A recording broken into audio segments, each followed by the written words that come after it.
नमस्कार, स्वागत है आप सभी का। आप देख रहे हैं आयुष्मान भव। मैं हूं प्रीति सिंह।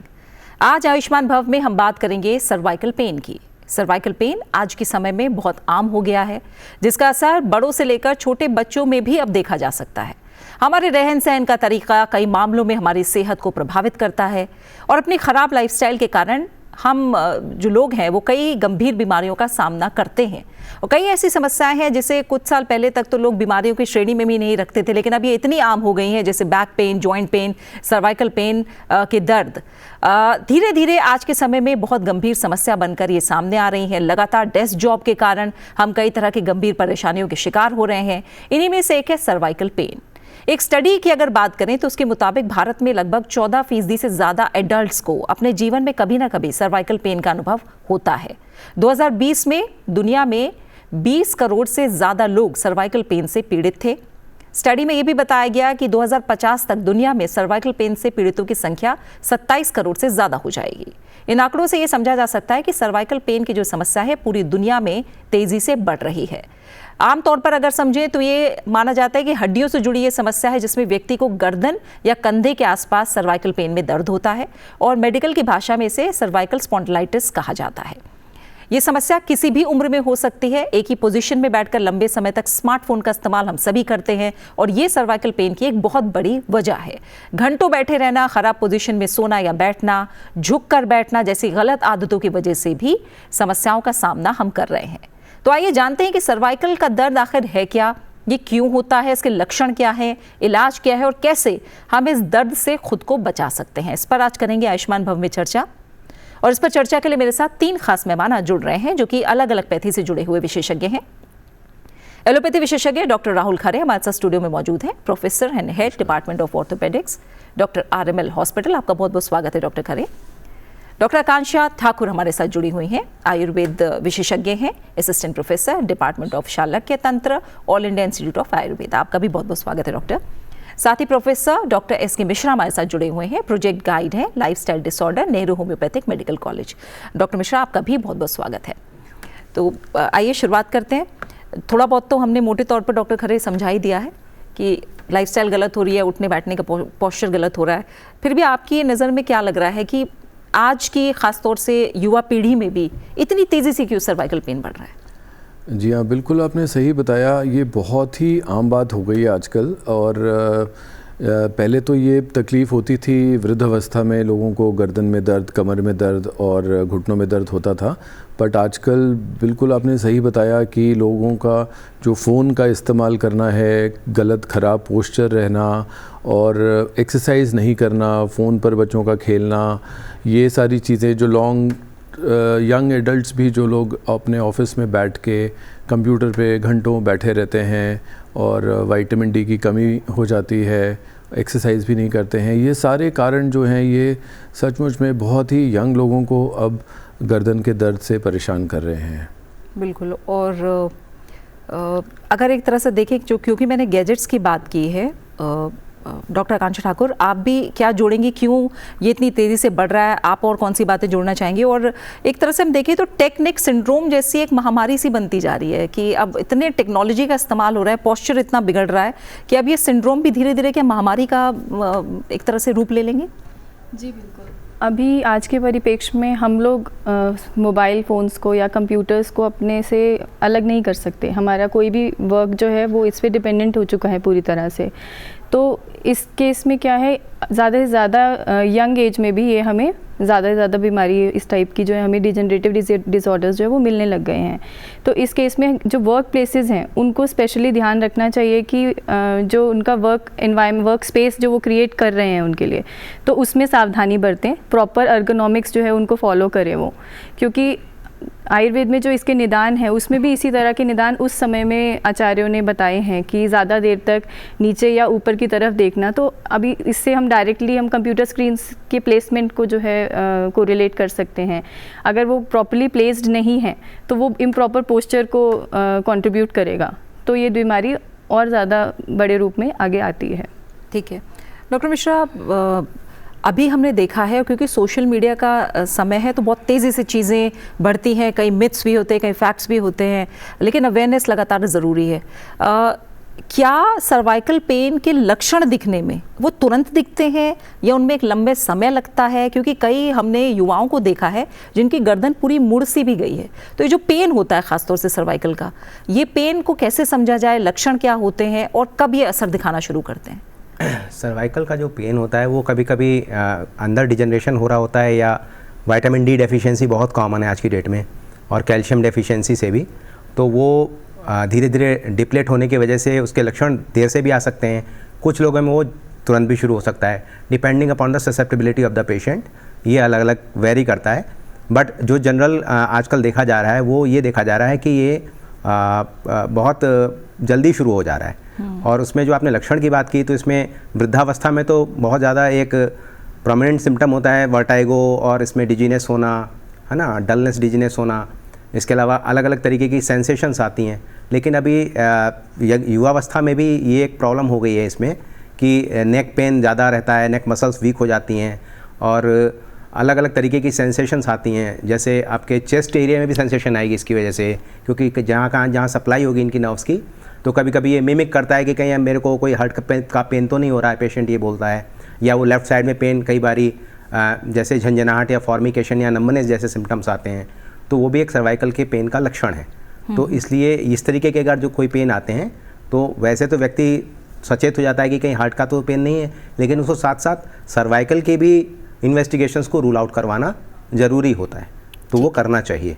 ठीक है, सिम्टम्स की ही और बात करें डॉक्टर खरे, तो और कौन से सिम्टम्स आप बताना चाहेंगे, उन जिन लक्षणों पर ध्यान देना ज़रूरी है? हाँ, तो सिम्टम्स डिपेंड करते हैं कि कारण क्या है उस पर भी। जैसे कई बार क्या होता है कि लोगों को गर्दन में चोट लग जाती है एक्सीडेंट की वजह से, तो उनको दर्द भी होता है। और जो मेन चीज़ है हमारे, क्योंकि ये गर्दन का मामला है और रीढ़ की हड्डियाँ होती हैं, उसके अंदर स्पाइनल कॉर्ड होती है, तो स्पाइनल नर्व्स भी आ रही होती हैं, नसें होती हैं। तो कई बार लोगों को गर्दन के दर्द के अलावा, जो कि सिर्फ गर्दन से कंधे तक जाने के अलावा पूरे हाथों में भी जा सकता है, उंगलियों तक भी दर्द जा सकता है। और अगर कोई नस पे दबाव है या नस टच भी हो रही है किसी भी कारण की वजह से, चाहे वो डिस्क दबी हुई हो या उसमें टीबी का इन्फेक्शन हो या हड्डी बढ़ी हुई हो, तो हाथों में, उंगलियों में सुनपन भी आ सकता है, कमज़ोरी भी आ सकती है। इसके अलावा पेशेंट्स को सर में दर्द भी हो सकता है, चक्कर भी आ सकते हैं, और नौजिया जैसी फीलिंग भी आ सकती है। ये सिम्टम्स हो सकते हैं। तो इसी में मैं बिल्कुल बेसिक सवाल पे फिर से जाऊंगी। डॉक्टर खरे, सर्वाइकल पेन होता क्यों है? जैसे आपने नस दबने की बात कही, चोट लगने की बात कही, विटामिन डी की कमी की बात कही, होता क्यों है? इसमें क्या हो जाता है? नस दब जाती है या हड्डी में कोई असर आता है, क्या होता है? हाँ जी, तो ये सब डिपेंड करता है कि कारण क्या है। अगर किसी को इंजरी हो गई है, एक्सीडेंट हो गया है, तो चोट लगने की वजह से दर्द हो रहा है, उसकी मांसपेशियों में चोट लग सकती है, उसकी हड्डी टूट सकती है रीढ़ की, उसकी स्पाइनल कॉर्ड भी डैमेज हो सकती है। अगर कोई बहुत वज़न उठाते हैं तो यंग एज में, तो उनको डिस्क, उनकी गर्दन की दब सकती है, जिसकी वजह से डिस्क जो है पिचक के बाहर आ जाती है और नस पे दबाव डालती है। सिमिलरली कुछ ना भी हो, अगर सिर्फ किसी का पोस्चर ख़राब है, जो अभी हम सब ने बात करी कि कोई झुककर बहुत समय तक मोबाइल पे काम कर रहे हैं या कंप्यूटर पे काम कर रहे हैं, तो वो झुकाव की वजह से होता क्या है कि हमारी गर्दन की जो मसल्स हैं, जो मांसपेशियां हैं हमारी गर्दन के आगे पीछे साइड्स में, ये मसल्स एक ही कॉन्स्टेंटली एक ही पोजीशन में रहने की वजह से थक जाती हैं, और जब मसल्स थक जाती हैं तो उसके अंदर वो दर्द प्रोड्यूस करती हैं। तो इसका बहुत ही सिंपल सा इलाज होता है इन लोगों का कि वो अपना पोस्चर ठीक रखें, लंबे समय तक काम करना भी है तो बीच बीच में फ्रीक्वेंटली ब्रेक्स लें, और एक्सरसाइज करके अपनी इन मसल्स को स्ट्रॉन्ग बना लें। तब मसल स्ट्रॉन्ग हो जाएंगी तो जल्दी थकेंगी नहीं तो दर्द नहीं होगा। बिल्कुल। और आयुर्वेद के नज़रिए से अगर हम और गहराई से समझना चाहें डॉक्टर आकांक्षा ठाकुर, क्योंकि प्रकृति के हिसाब से दोषों का वर्णन है, क्या ये माना जाता है कि वात दोष की समस्या से कहीं ना कहीं गर्दन का दर्द जुड़ा हो सकता है? आयुर्वेद क्या मानता है? बिल्कुल, आयुर्वेद के अनुसार इसको हम मन्या स्तंभ या मन्या शूल से लेते हैं। मन्या का मतलब होता है नेक रीजन या एरिया ऑफ नेक। तो वहाँ पे अगर आयुर्वेद से हम बात करेंगे तो वात और वात कफ, ये दो दोष जो है इसके लिए रिस्पॉन्सिबल रहते हैं। तो जब वात दोष की प्रिडोमिनेंस रहती है तो अलग टाइप के सिम्टम्स जो है पेशेंट में देखने को मिलते हैं, डिजेनरेटिव ज़्यादा होते हैं, जो उस टाइप के कंडीशन जो है वो वात की प्रिडोमिनेंस में देखने को मिलती है। और जहाँ पे हमें इन्फ्लेमेशन लिंक्ड है, अगर सूजन भी है, सूजन के साथ पेन है और रेडनेस या फिर वार्मथ है उस एरिया में पर्टिकुलर, तो वहाँ पे हम वात के साथ साथ कफ और रक्त का इन्वॉल्वमेंट भी मानते हैं। तो ये 3 तरह के दोष जो हैं इसमें हम आयुर्वेद के अनुसार देखते हैं।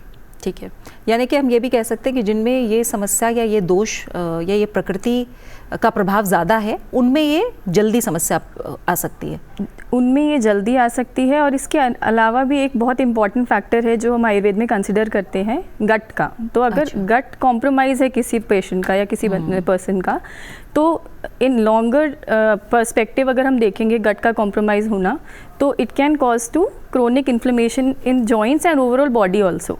तो एक मेन फैक्टर जो है गट का जो है वो भी आयुर्वेद में हम लेते हैं, जिसको हम आम युक्त या निराम युक्त जो पहला असेसमेंट हम करते हैं किसी को भी ट्रीटमेंट देने से पहले, तो वो हम लोग असेस करते हैं। बिल्कुल। और क्योंकि आयुर्वेद से अलग अगर होम्योपैथी की भी बात करें डॉक्टर मिश्रा, तो इसमें शारीरिक, मानसिक, भावनात्मक सभी तरह के पहलू देखे जाते हैं। तो अगर हम सर्वाइकल पेन की बात करते हैं, तो क्या आपको लगता है कि ये मानसिक तनाव, नींद की कमी, आहार और जो आपकी भावनात्मक उस समय स्थिति है, बहुत सारे पहलू क्या इसके अंदर भी आ सकते हैं? जी जी बिल्कुल बिल्कुल। जो आज की डेट में है, मेंटल हेल्थ के इश्यूज़ काफ़ी आ रहे हैं। तो ऐसे केसेस में भी हमने देखा है कि अगर आप स्ट्रेस्ड हो तो आपका नेक पेन शुरू हो जा रहा है। पेशेंट्स आके बोलते हैं कि आज ऑफिस में ज़्यादा काम पड़ गया, और पोस्चर ही नहीं, अगर मेंटल प्रेशर का काम पड़ गया तो उसके वजह से भी उनको पेन आता है। तो निश्चित रूप से ये चीज़ें जो है ये असर डालती हैं, आपका मानसिक स्वास्थ्य, आपकी भावनाएं जो भी हैं वो इस पे असर डालती हैं, और उसकी वजह से भी ये एग्रावेट हो सकता है। कॉज तो मैं नहीं कहूँगा कि यही कॉज होगा, बट ये एग्रावेट हो सकता है, ये इसको बढ़ा सकता है। तो इसीलिए होम्योपैथी में कुछ ऐसी दवाइयाँ हैं जहाँ उसका मूल कारण जो समस्या है स्ट्रेस की, उसको थोड़ा सा एड्रेस करते हुए हम जब मेडिसिन देते हैं, तो इन टोटलिटी में जब पेशेंट के साइन सिम्टम्स और उसके लक्षणों को लेते हुए मेडिसिन दी जाती है, तो फिर वो काफ़ी अच्छा असर करती है इस चीज़ में। बिल्कुल। क्योंकि जब हम टेक्निक सिंड्रोम की बात कर रहे हैं डॉक्टर, मैं चाहूँगी ना थोड़ा सा अगर आप और बताएं, कारणों पे अगर हम और जाएं, जैसे ऑफिस में अगर हम हैं या हम घर में हैं या बच्चे हैं, लंबे समय तक टीवी देख रहे हैं, गैजेट्स देख रहे हैं, कारणों में आप और क्या जोड़ना चाहेंगे, खासकर जब पोस्चर्स की आप बात कर रहे हैं, अगर स्पेसिफिकली बताएं। हाँ जी, तो बच्चों को मैं तो ये कहूँगा कि बिल्कुल भी इनकरेज ना करें, उनको फ़ोन देर से दें या उनका फ़ोन का टाइम, स्क्रीन टाइम लिमिट करें। उनको इनकरेज करें कि वो आउटडोर स्पोर्ट्स की तरफ जाएं। बाहर खेलना बहुत ज़रूरी है, उससे उनकी मसल्स और बोन्स भी स्ट्रॉन्ग होती हैं और उनको विटामिन डी भी मिलती है। और जितना भी उनको काम है ज़्यादातर फ़िज़िकल एक्टिविटी वाला होना चाहिए। अगर किसी को कंप्यूटर पे काम करना भी है, यंग एडल्ट्स को, तो जैसे कि बात हुई थी एर्गोनॉमिक्स की, कि पोस्चर बहुत ही ज़्यादा ज़रूरी है। कितनी टेबल की हाइट होनी चाहिए, कितनी चेयर की हाइट होनी चाहिए, उसमें आर्म रेस्ट्स होने चाहिए, कितना एंगल होना चाहिए रिस्ट्स का ताकि वो माउस को इस्तेमाल कर सकें, स्क्रीन की हाइट कितनी होनी चाहिए, आई लेवल से नीचे होनी चाहिए या ऊपर होनी चाहिए, क्योंकि ये सारी ही चीज़ें कहीं ना कहीं आपकी मसल्स को थकाती हैं और फिर इन पेन का कारण बन जाती हैं। इसके अलावा जैसे मैंने बताया था कि सभी को मसल्स को स्ट्रॉन्ग करने की एक्सरसाइज बहुत ही ज़्यादा ज़रूरी है। अगर किसी को सिम्टम्स में और भी कुछ चीज़ें आ रही हैं, जैसे कि बुखार आ रहा है, वज़न कम हो रहा है, भूख नहीं लग रही है, रात को ज़्यादा दर्द हो रहा है, या नसों में दर्द जा रहा है, हाथों में सुनपन आ रहा है, उंगलियों की कमज़ोरी हो रही है, तो डेफिनेटली डॉक्टर के पास भी जाना चाहिए, ताकि और जो कारण है जैसे कि इन्फेक्शन हो सकता है रीढ़ की हड्डियों में, टीबी बहुत आम चीज़ है, अगर वो डॉक्टर देख सकते हैं, उनको एक्सरे एमआरआई वगैरह जांचें करके पता चल सकता है कि उनको और कोई कारण तो नहीं है।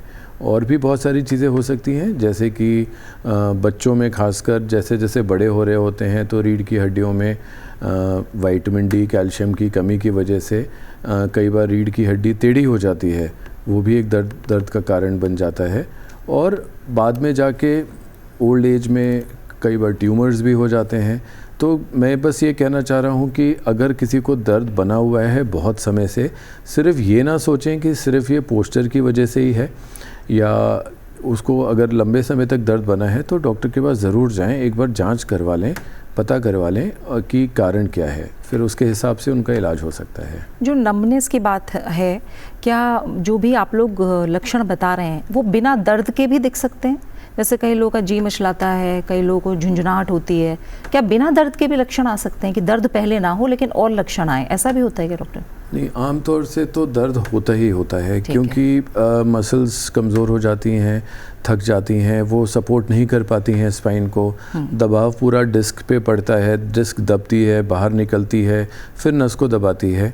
तो और अगर किसी को सिर्फ चक्कर ही आ रहे हैं या नौजिया आ रहा है तो इस प्रकार के दर्द के और भी कारण हो सकते हैं, ENT के कारण भी हो सकते हैं, कान में कुछ प्रॉब्लम हो, या ब्रेन में न्यूरोलॉजी की कोई कारण हो, या सिंपल आँखें ही कमज़ोर हो रही हों।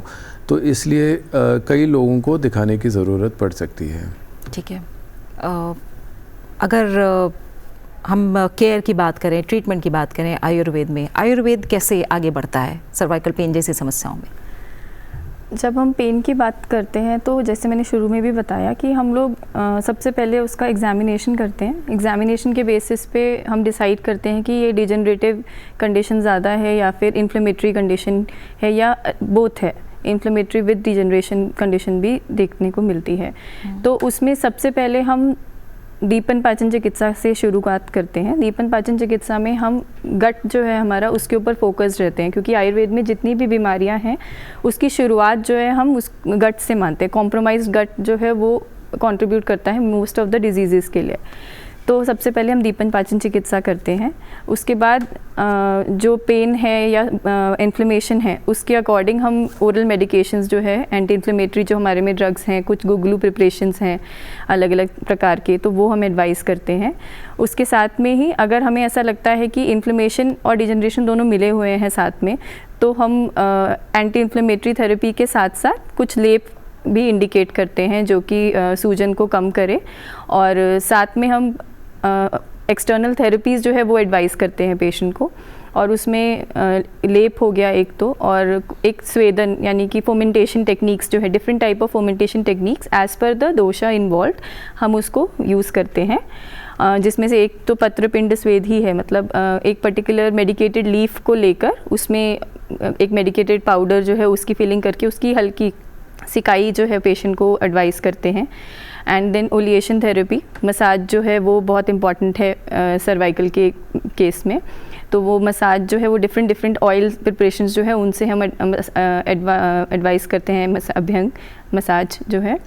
और नस्य जो नेज़ल एराइंस होते हैं वो भी इसमें काफ़ी अच्छा रोल प्ले करते हैं, क्योंकि जब हम इसके कारणों की बात करते हैं तो वो आहार से रिलेटेड भी है, विहार से रिलेटेड भी है, और साथ में मानसिक भी है, जो स्ट्रेस फैक्टर जिसकी हम बात कर रहे हैं, तो उसके ऊपर भी हम साथ में ही चिकित्सा जो है वो प्रोवाइड करते हैं। क्योंकि आज की डेट में माना जाता है ऑलमोस्ट सब कोई स्ट्रेस जो है माइनर और मेजर टाइप के स्ट्रेस से गुजर ही रहा है, तो उसको भी हम ध्यान रखते हैं, और साथ में योगा एडवाइस करते हैं जो भी थेरेपीज़ हैं। ठीक है डॉक्टर मिश्रा, अगर ट्रीटमेंट की बात होम्योपैथी में करें तो बहुत सारे लोग हैं जो अभी भी बहुत जल्दी होम्योपैथी की तरफ नहीं जाते, तो मैं चाहूँगी आप थोड़ा सा बताएं कैसी केस स्टडीज़ रही हैं, कितना असर दिखा है और कैसे इलाज होता है?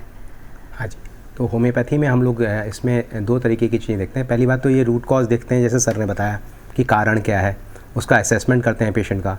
असेसमेंट करने के बाद हमें ये इन टोटलिटी देखना होता है कि इसका ओरिजिन मेंटल ज़्यादा है या वाकई इसका फिजिकल ओरिजिन है।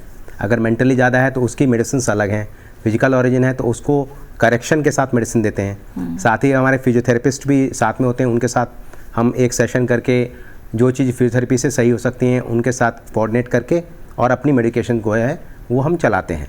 तो ऐसे केसेस में जो है अच्छे रिजल्ट्स आते हैं। स्टडीज़ हुई हैं जहाँ पे हमने RCTs भी की हैं और वहाँ पे ये पाया है कि होम्योपैथिक मेडिसिन का भी रोल अच्छा है पेन सबसाइड करने में पेशेंट के। लेकिन वही वाली बात कहूँगा कि वो जो केवल हमारे मेडिसिन देने से ही सारा इम्पैक्ट नहीं आना है, पेशेंट फिर उसी पोस्चर में आएगा, फिर वही सारी लापरवाहियाँ करेगा अपनी लाइफस्टाइल से रिलेटेड, तो वो फिर दोबारा आ सकती है बीमारी। इसलिए पेशेंट जब आते हैं तो हम उनको लाइफस्टाइल से रिलेटेड काफ़ी बताते हैं कि आप समय से सोना, समय से उठना, समय पर भोजन करना, ये बहुत उपयुक्त है।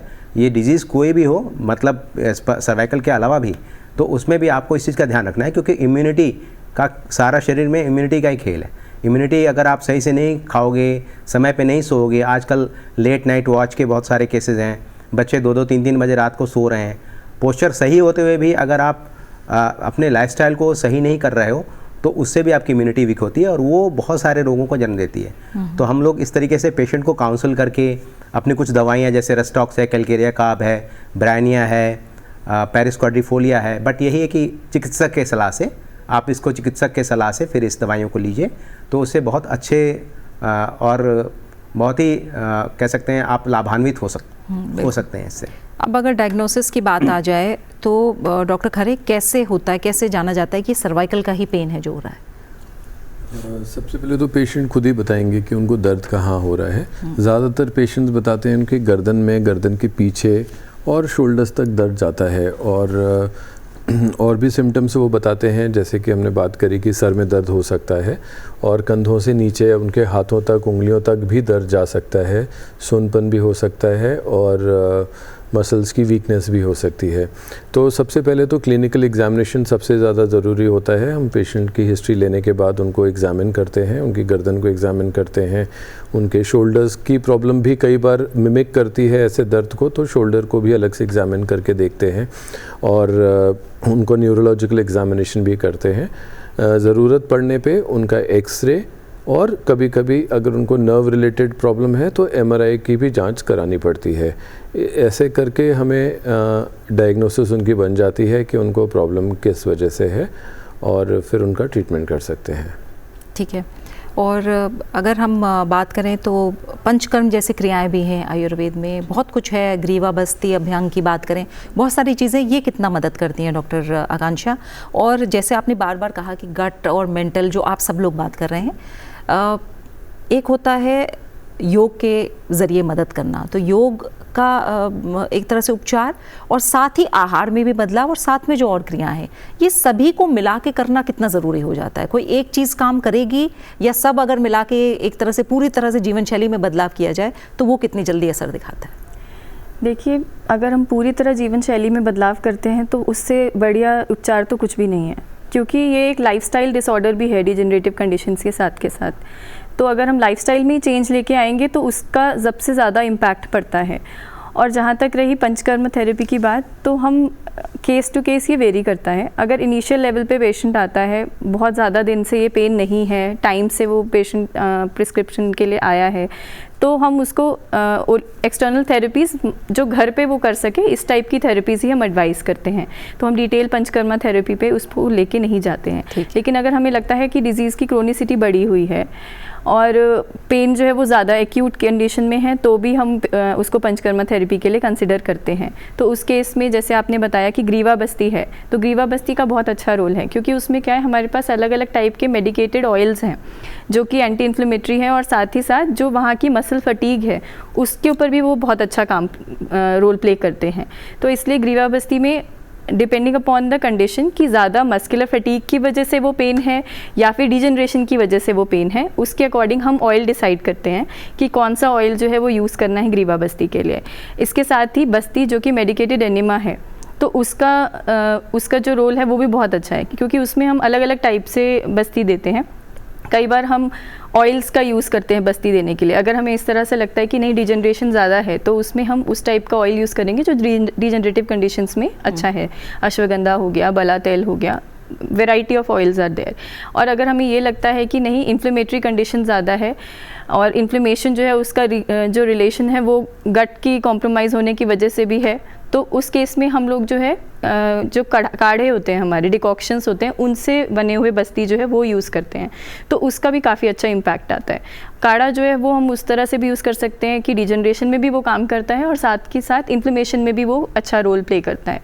और इसके अलावा जो है स्वेदन थेरेपी जो मैंने आपको बताई, वो भी पंचकर्मा का ही पार्ट है। तो पत्रपिंड स्वेद जो है, इसका प्रयोग जो है वो बहुत अच्छा है।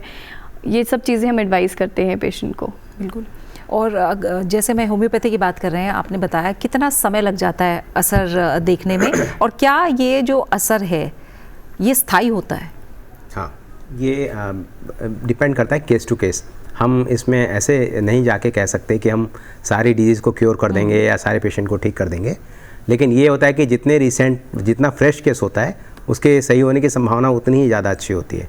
तो होम्योपैथी में उसका उपचार, यही हम असेसमेंट करते हैं, इसको इनिशियल असेसमेंट बोलते हैं कि इसकी क्रॉनिसिटी कितनी है पेशेंट की, या एक्यूट कितना है, या पेशेंट कितने समय से इस चीज़ से सफ़र कर रहा है। अगर पेशेंट को हम एक चीज़ और भी पूछते हैं पेशेंट को, रात को सोते समय आप पिलो या तकिया लगाते हैं तो उसकी हाइट क्या होती है, क्योंकि आजकल जो है वो इसका बड़ा चलन हो गया है कि लोग 2-2 तकिया 3-3 तकिया सिर के नीचे लगा के सोते हैं, क्योंकि उनको सोने में बहुत अच्छा लगता है, लेकिन वो उससे स्लीप पॉस्चर भी बहुत गड़बड़ हो जाता है। तो कभी उल्टा होकर के सोना, कभी सोते समय अपनी गर्दन का ख्याल ना रखना, ये भी बहुत इंपॉर्टेंट फैक्टर्स होते हैं नेक पेन के लिए। तो सोते समय अपने पोस्चर को ध्यान में रखते हुए उनको उसके बारे में बताना, और ये मैनेजमेंट और पथ्य परहेज ये सारा बताते हुए, साथ ही विटामिन डी डेफिशिएंसी में पेशेंट्स में देख रहा हूँ 10 में से 8 पेशेंट्स में विटामिन डी डेफिशिएंसी के आ रहे हैं। जब मैं कराता हूँ तो वो मेंटेन रखना, मिल्क या मतलब कैल्शियम बैलेंस मेंटेन रखना, वो सारी चीज़ें अगर करते हैं, साथ में होम्योपैथी की मेडिसिन लेते हैं, क्योंकि मैडम ये लाइफस्टाइल कल्चर है। लाइफस्टाइल एक ऐसी चीज़ नहीं है कि आप 1 दिन किया 2 दिन किया आपने छोड़ दिया, इसको आपके कल्चर में शुमार होना ज़रूरी है। तो इसलिए आप अपने लाइफस्टाइल को ही इस तरीके से करो कि आपको इस तरीके की बाद में औषधियों की आवश्यकता कम पड़े। और काफ़ी हद तक अगर हम देखते हैं पेशेंट में कि वो हमारी बातों को मानते हैं तो बहुत जल्दी ही रिलीफ मिल जाता है उनको। ऐसे 2-3 दिन के अंदर ही पेन सबसाइड होने लगता है, बेटर फील करते हैं। इवन 24 आवर्स के केसेस में हमने एक्यूट केसेस में रिलीफ होते देखा है। बट क्रॉनिक केसेस की बात करें, जहाँ पे हमारा अगर स्पाइन का कहें स्ट्रक्चर काफ़ी डिजनरेट हो गया या जहाँ पे चांसेस कम हैं, तो वहाँ हमारे रेस्ट्रिक्टेड मतलब मूवमेंट के साथ इम्प्रूवमेंट देखा गया है। लेकिन हम ये नहीं कह सकते कि हम सारे केसेस उनके क्योर कर लेंगे। ठीक है। और डॉक्टर खरे, जब फिजियोथेरेपी की बात आती है, ये बहुत कारगर माना जाता है सर्वाइकल पेन में, तो क्या सभी को फिजियोथेरेपी की सलाह दी जाती है, और ये कितने समय तक ज़रूरी हो जाता है फिजियोथेरेपी करना? या तो जब पेशेंट शुरू में आता है तो दर्द में आता है, और हम लोग शुरू में जो फर्स्ट लाइन ऑफ ट्रीटमेंट है, एक बार पता कर लिया इन्वेस्टिगेट करके कि उनका कारण क्या है, तो उनको हम लोग सबसे पहले, क्योंकि पेन हो रहा होता है और मसल्स स्पैज़म में होती हैं, तो हम उनको थोड़े मसल रिलैक्सेंस देते हैं कुछ दिनों के लिए। उससे मसल्स थोड़ा रिलैक्स हो जाती हैं, और रिलैक्स होने की वजह से उनका दर्द भी कम हो जाता है। इसके अलावा अगर उनको न्यूरोलॉजिकल टाइप की सिम्टम्स हैं तो हम उनको विटामिन B12 और कुछ दवाइयाँ हैं जो उसमें राहत देती हैं, वो भी देते हैं। और फिजियोथेरेपी एक्सरसाइजेस का बहुत बड़ा रोल है, क्योंकि एक बार दर्द कम हो गया, उसके बाद पेशेंट्स अगर एक्सरसाइजेस शुरू कर दें तो वो उनको लॉन्ग टर्म आराम देती हैं और बिना किसी नुकसान के आराम देती हैं। उद्देश्य हमारा ये होता है कि जो गर्दन के ऑल अराउंड जो चारों तरफ जो मसल्स हैं, उनको धीरे धीरे एक्सरसाइजेस के माध्यम से उनको मजबूत करना, उनको स्ट्रॉन्ग करना।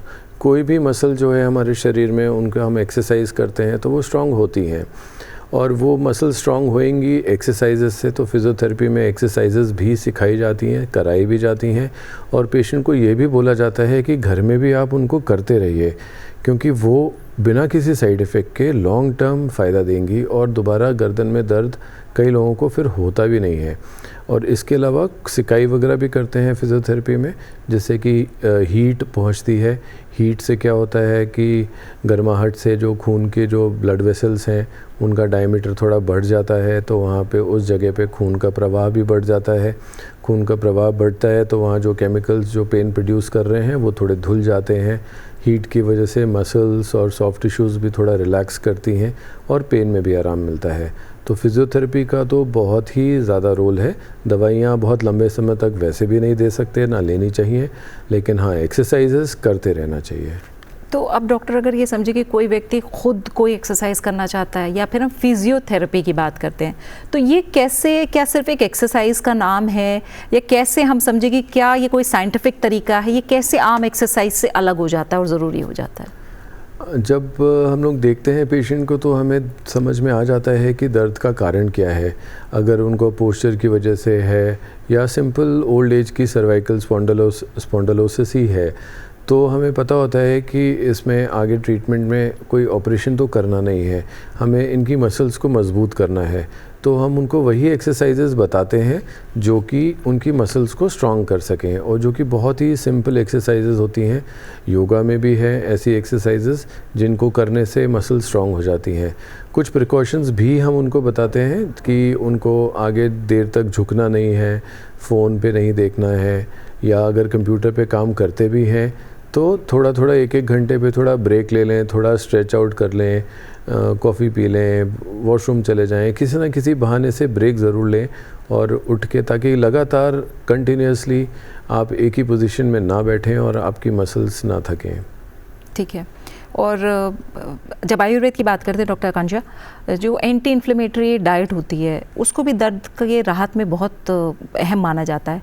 तो डाइट में अगर बदलाव करेंगे वो कितना सहायक होगा, और कौन सी ऐसी चीज़ें हैं जो अगर किसी को सर्वाइकल पेन की समस्या है तो वो अपनी डाइट में शामिल कर सकता है?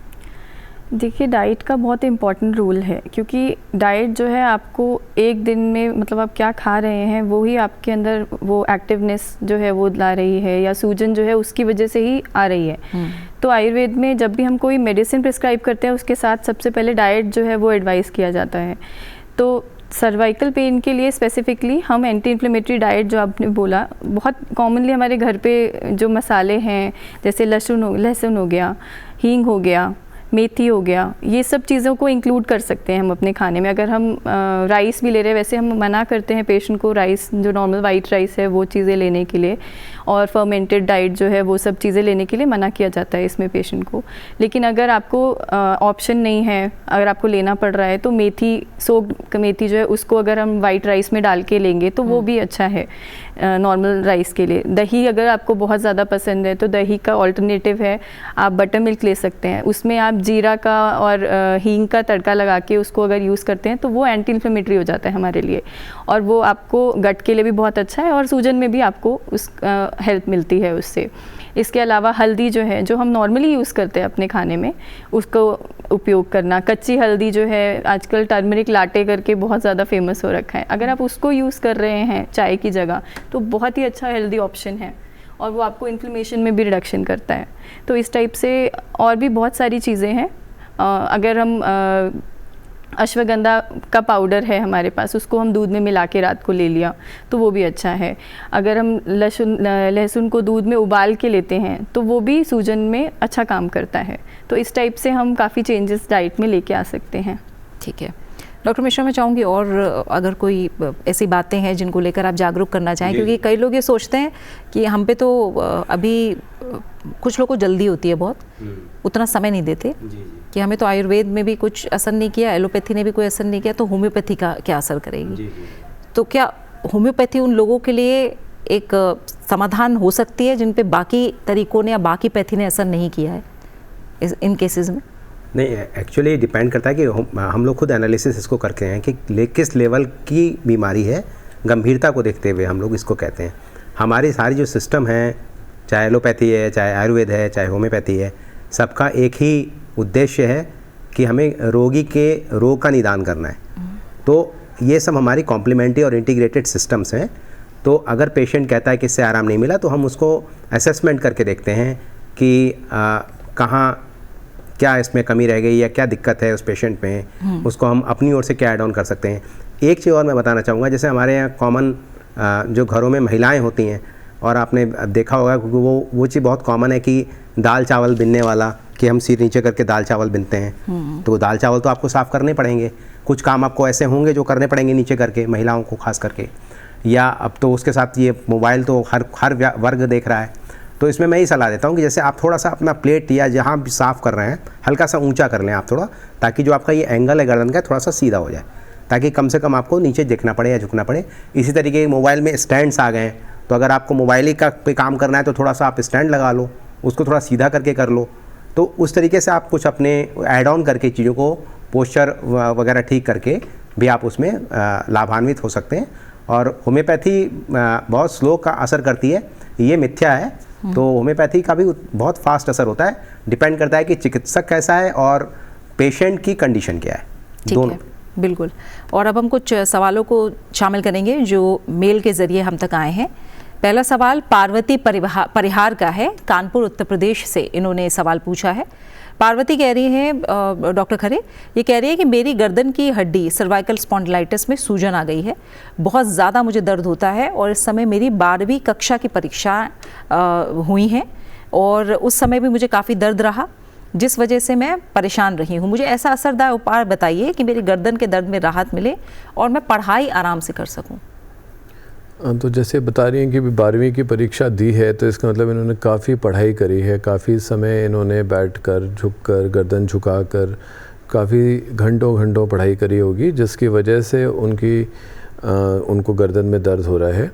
तो आगे अभी और भी पढ़ना ही है, तो पढ़ाई तो अभी ख़त्म नहीं हुई है, तो इसलिए इनको मैं ये सुझाव देना चाहूँगा कि एक बार, क्योंकि इतने समय से दर्द है, तो एक बार डॉक्टर को ज़रूर दिखा लें एंड इनको रेगुलरली अपना पोस्चर ठीक भी रखना पड़ेगा और इनको गर्दन की एक्सरसाइजेस भी करनी पड़ेंगी। और क्योंकि ये इतने महीनों से पढ़ाई कर रही हैं, इंडोर रही होंगी, तो इनमें विटामिन डी की भी कमी हो गई होगी, तो एक बार उसका भी चेकअप करवा लें।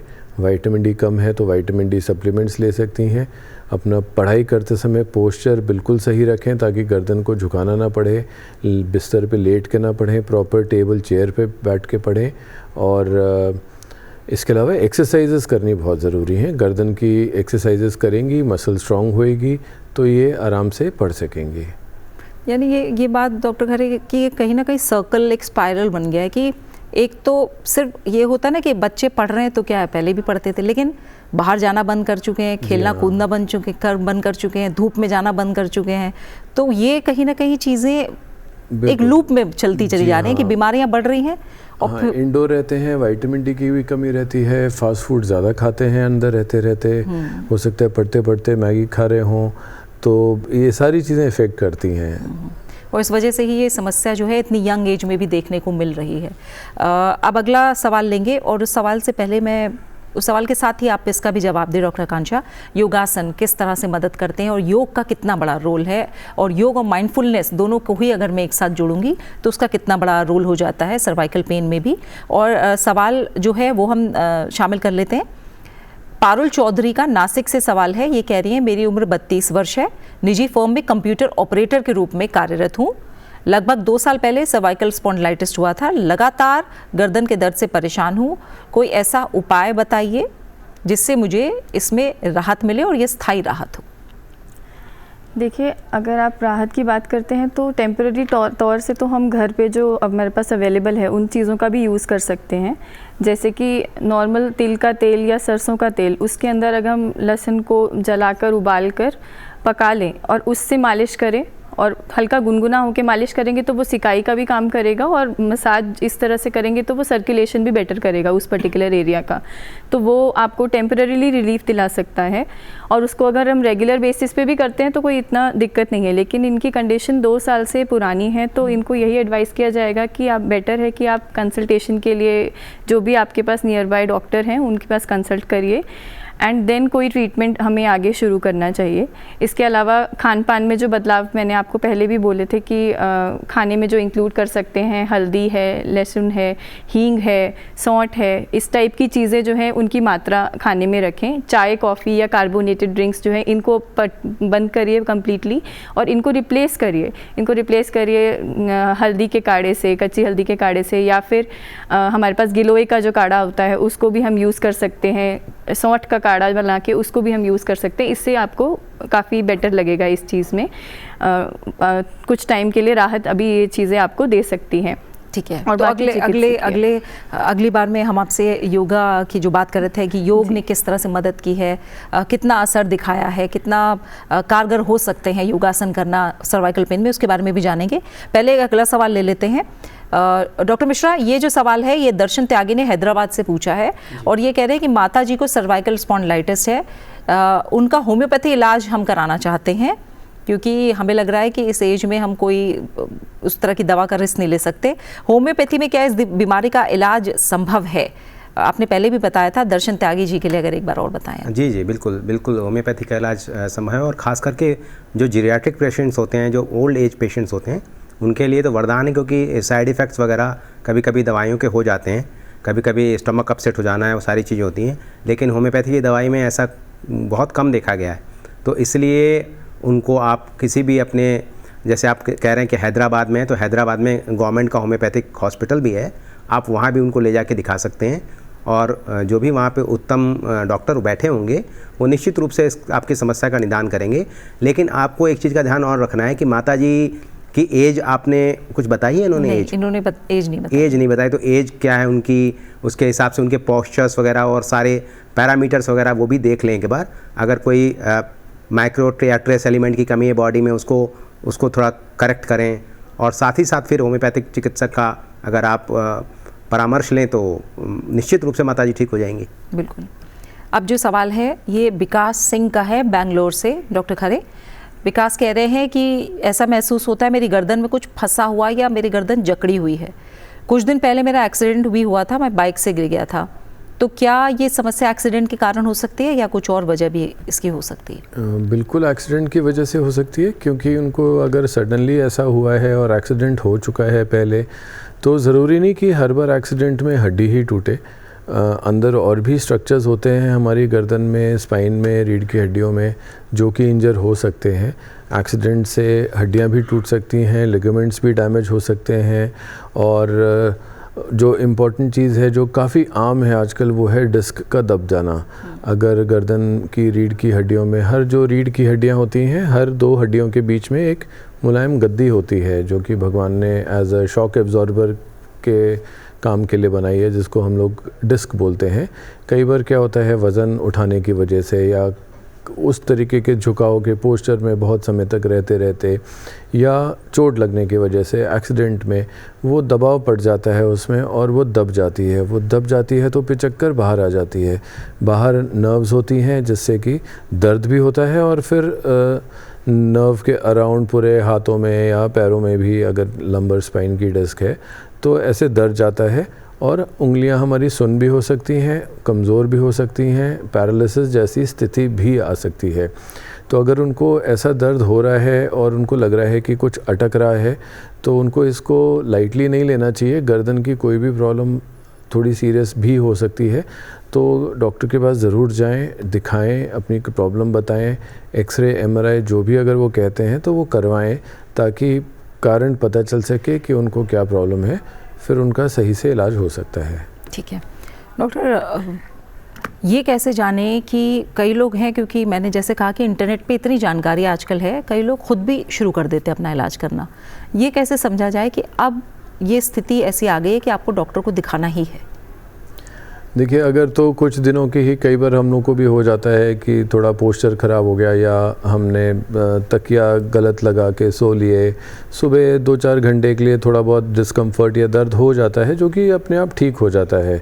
अगर कई दिनों तक दर्द बना हुआ है और सर दर्द भी हो रहा है, चक्कर भी आ रहे हैं, नौजिया, वॉमिटिंग जैसी चीज़ भी लग रही है, या हाथों में दर्द जा रहा है, उंगलियों तक दर्द जा रहा है, उंगलियां सुन्न हो रही हों, और टेम्परेटली सुन नहीं, वो परमानेंटली सुनपन आ रहा है, सेंसेशंस कम हो गए हों, कमज़ोरी लग रही हो, ये एकदम रेड फ्लैग्स हैं, जिसको कि अगर किसी को हो रहा है तो डॉक्टर के पास जाना बहुत ही ज़्यादा ज़रूरी है। ठीक है, और ये भी बता दीजिए, क्योंकि जैसे मैंने कहा जानकारी बहुत है, कैल्शियम और विटामिन डी की कमी बताई जा रही है, बहुत सारे पेन किलर्स, कई लोग पेन किलर खाते रहते हैं कि ठीक है आराम मिल रहा है, तो अपने आप सप्लीमेंट्स लेना, पेन किलर्स का इस्तेमाल लंबे समय तक करते रहना, ये कितना ख़तरनाक हो सकता है? देखिए, विटामिन डी जो है ये फैट सॉल्युबल विटामिन है, बहुत ज़रूरी विटामिन है, सिर्फ ना ही मस्कुलोस्केलेटल सिस्टम के लिए, बाकी और भी शरीर के सिस्टम्स के लिए विटामिन डी बहुत ही ज़रूरी विटामिन है। लेकिन ये फैट सॉल्युबल विटामिन है, अगर ये ज़्यादा हो जाएगा तो शरीर में ये जमा रहता है,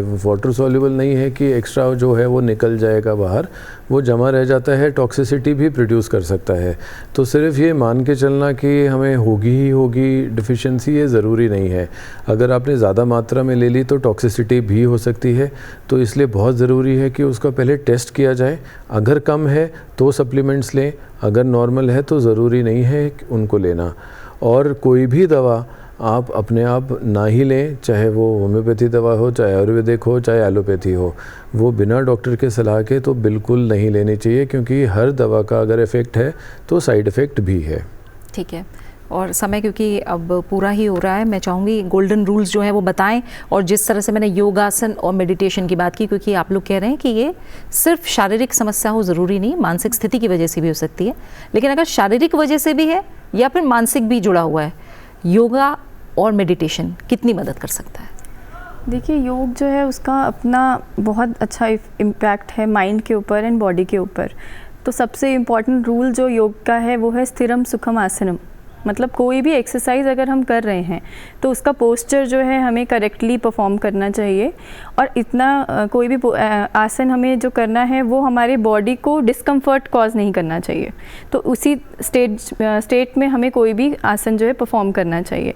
तो जब हम सर्वाइकल की बात करते हैं तो मकर आसन है, भुजंग आसन है, और स्लो नेक रोलिंग मूवमेंट्स जो है वो हमें काफ़ी अच्छा इम्पैक्ट देते हैं। लेकिन जो नेक मूवमेंट्स हैं सर्वाइकल के पेशेंट को वो किसी सपोर्ट के साथ ही करना चाहिए, क्योंकि उस केस में क्या है, वो चक्कर आने का उनको हो सकता है, कभी चक्कर आ गए और फॉल की भी गुंजाइश रहती है उस केस में। तो इसलिए हमेशा सपोर्ट के साथ हमें उसे करना है। प्राणायाम है, भ्रामरी है, ये आपके माइंड को भी रिलैक्स करता है, तो माइंड के लिए भी एक अच्छा ट्रीटमेंट है। और ये सिर्फ सर्वाइकल पेशेंट्स को ही नहीं करना चाहिए, हेल्दी इंडिविजुअल्स को भी ये परफॉर्म करना चाहिए डेली बेसिस पे। क्योंकि ये सब चीज़ें अगर हमने डेली बेसिस में इंकलकेट कर लिया, अपने लाइफस्टाइल में इंकलकेट कर लिया, तो ये सब प्रॉब्लम्स हमें कभी आएंगे ही नहीं। और इसके अलावा अगर आप सर्वाइकल पेशेंट नहीं है तो ओवरऑल बॉडी के लिए सूर्य नमस्कार बहुत अच्छी एक्सरसाइज है, क्योंकि उसमें आपको पूरा स्ट्रेचिंग ओवरऑल बॉडी का होता है। और अगर उसके पोस्चर्स आप अच्छे से परफॉर्म करते हैं तो आपको वो मेंटली भी रिलीफ देता है एंड फिज़िकली भी आपको बहुत अच्छा उसको परफॉर्म करने के बाद लगता है। तो मुझे लगता है कि ये काफ़ी अच्छा रहता है हेल्दी इंडिविजुअल के लिए भी। और बहुत अगर 2 लाइन में आप जाते जाते, जो मैंने गोल्डन रूल्स की बात है, जाते जाते आप और क्या सलाह देंगी लोगों को? सबसे पहले कि आप अपने आहार यानी कि अपनी डाइट जो है उसको अगर कंट्रोल करें, मतलब बाहर का खाना ना खाएं, फर्मेंटेड फूड ना लें, कार्बोनेटेड ड्रिंक्स ना लें, स्टेल फूड ना लें, जो आजकल बिजी लाइफस्टाइल की वजह से सबको ही कभी ना कभी लेना पड़ता है कि टाइम नहीं है और हम लोग बस ऑर्डर किया और बस खा लिया। तो वो सब चीज़ें हमें जितना हो सके उसको अवॉइड करना चाहिए। फ्रेशली प्रिपेयर्ड घर का खाना सबसे बेस्ट है। और दूसरा, अपने बॉडी रेगुलर लाइफस्टाइल में एक्सरसाइज, किसी भी टाइप का एक्सरसाइज जो है वो आपको इंक्लूड करना चाहिए। मैं योग ही नहीं कहूँगी, जिस टाइप का एक्सरसाइज जो आप फॉलो कर पाएँ थ्रू आउट वो आपको इन्वॉल्व करना चाहिए। और योग भी अगर आप 10 मिनट भी कर पाएंगे तो आपको मेंटली भी रिलीफ मिलेगा, तो वो अच्छा रहेगा। इसके अलावा कोई भी टाइप का ट्रीटमेंट लेने से पहले इंटरनेट से सर्च करके ट्रीटमेंट ना शुरू करें और डॉक्टर की सलाह लें, चाहे आप किसी भी टाइप का ट्रीटमेंट लेना चाहेंगे। तो मुझे लगता है बिल्कुल। डॉक्टर मिश्रा, आप क्या बताएंगे? हाँ, मेरा ये कहना है कि जैसे हम लोग आजकल सोशल मीडिया के प्लेटफॉर्म पे हैं, तो हम लोगों को जो है ना वो लाइक्स और उस पर ज़्यादा डिपेंडेंट रहते हैं। पर हमारे अगर हम अपने घर की बात करें तो 10 लोग अगर मौजूद हैं तो 10 मोबाइल में लाइक कर रहे हैं, आपस में बात नहीं कर रहे हैं। तो जो हमारी सामाजिक दूरी है वो बढ़ गई है और वर्चुअल नज़दीकियाँ काफ़ी पास हो गई हैं। तो अब जैसे हम एक एग्जांपल लेते हैं कि मेट्रो में ही अगर आप देखें जा करके, ट्रेन में ही देखें, बस में ही देखें, एरोप्लेन में ही देखें, कितने लोग आपको स्क्रीन टाइम देते हुए मिलेंगे। कान में उन्होंने एयरपॉड लगाया हुआ है या हेडफोन लगाए हुए हैं और स्क्रीन में हमेशा एक ही पोस्चर में 2-2, 2.5 घंटे बैठ करके देखते हैं। ये आने वाले युवा वर्ग के लिए बहुत बड़ी चेतावनी है। आज से 10-20 साल बाद बहुत ज़्यादा ये बीमारी बढ़ने वाली है, क्योंकि अभी हम लोग यंग स्टेज पे हैं। इंडिया यंग पॉपुलेशन में, इंडिया कंट्री में अपने ज़्यादा है, लेकिन आगे आने वाले समय में बहुत ही खतरनाक बीमारियां होनी शुरू हो जाएंगी अगर इस पर नियंत्रण नहीं रखा गया। तो मेरे चिकित्सक होने के नाते, और ये आपका एक हमारा राष्ट्रीय चैनल है, इसके नाते मेरा ये एक सबको संदेश है कि अभी से ही आप इस चीज़ को थोड़ा सा बढ़ावा दें। आप ट्रेन में बैठें, बात करें, अगल बगल वाले से ऐसे टाइम पास करें। हमेशा मोबाइल देखते रहना, हमेशा उसमें स्क्रॉल करते रहना, ये भी एक तरीके की बीमारी का सूचक है। तो उससे अगर आप बाहर निकलेंगे तो अवश्य ही आपके नेक पेन और साथ ही साथ मानसिक बौद्धिक क्षमता में भी बढ़ावा होगा। यही मेरा कहना है। बिल्कुल। डॉक्टर राहुल खरे? बिल्कुल मैं सहमत हूँ जो डॉक्टर आकांक्षा और डॉक्टर मिश्रा ने बोला। और इसके अलावा मैं बस ये कहना चाहूँगा कि एक्सरसाइज का बहुत बड़ा रोल है। मसल्स को स्ट्रॉन्ग करना है, हेल्दी डाइट का पालन करें, पोस्चर की बात हो चुकी है, पोस्चर बिल्कुल सही रखें और स्वस्थ रहें, मस्त रहें। बिल्कुल। तो देखा आपने, जो आज ज़रूरी सलाह और सुझाव तीनों ही विशेषज्ञों ने दिए हैं, उन्हें अपनाइए और कहीं ना कहीं जीवन में लागू कीजिए और जो सर्वाइकल पेन की समस्या के साथ साथ और भी जो तमाम तरह की समस्याएं हो सकती हैं स्वास्थ्य से जुड़ी हुई, उनसे आप कोसों दूर रह सकेंगे। डॉक्टर राहुल खरे आपका, डॉक्टर आकांक्षा ठाकुर आपका, डॉक्टर एस के मिश्रा, आप तीनों मेहमानों का बहुत बहुत शुक्रिया हमारे साथ इस चर्चा में जुड़ने के लिए। तो गर्दन दर्द एक बीमारी, एक समस्या नहीं, एक चेतावनी भी है। हमारी चाल, हमारी सोच, हमारी आदतें कहीं ना कहीं गलत दिशा में जा रही हैं। दवाएं मदद कर सकती हैं, पर दिशा बदलना हमारा काम है। आपने देखा कि हर चिकित्सा पद्धति का अपना स्थान है और कहीं ना कहीं जो बेसिक प्रिंसिपल्स हैं वो सब एक ही तरफ इशारा करते हैं कि अपनी जीवन शैली पे बदलाव लाइए और एक तरह से जो हम टेक्निकल दुनिया में, टेक्नो वर्ल्ड में जो घुसते चले जा रहे हैं, उनसे थोड़ा बाहर निकलकर अपनी सेहत पर ध्यान देना बहुत ज़रूरी है। और हमें चुनना है सिर्फ इलाज नहीं बल्कि सही जीवन शैली को। इसी के साथ इस अंक में फिलहाल इतना ही। अपना अच्छे से ख्याल रखिए और मुझे दीजिए इजाज़त। नमस्कार।